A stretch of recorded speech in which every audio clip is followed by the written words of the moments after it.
جس کے ذمے زکوٰۃ فرض ہے اس نے ادا کرنی ہے، اگر وہ زمیندار ہے اس کے اوپر عشر ہے اس نے ادا کرنا ہے، اور صدقۃ الفطر بھی دینا ہے۔ تو یہ جو ہمارے صدقات واجبہ ہیں، اس کے علاوہ علماء کرام کو اہتمام کرنا چاہیے کہ صدقات نافلہ کا بھی اہتمام کریں۔ اپنی تنخواہ میں آپ 500 نہیں دے سکتے، 5 روپے دے دیں، 5 روپے نہیں دیتے 5 پیسے دے دیں، لیکن ہر ماہ صدقے کا اہتمام کریں، اس سے ہم غافل نہ ہوں۔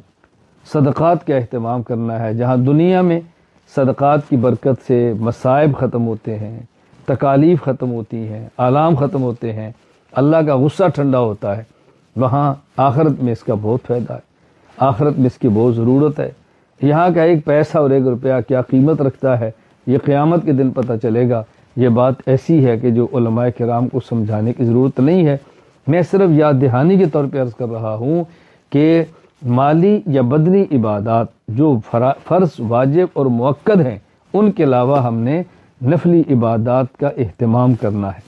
ہم نے اپنی جیب سے، اپنی ذات سے، اپنے مال سے کچھ نہ کچھ خرچ کرنے کا بہت اہتمام کرنا ہے، اس کا بہت زیادہ خیال کرنا ہے۔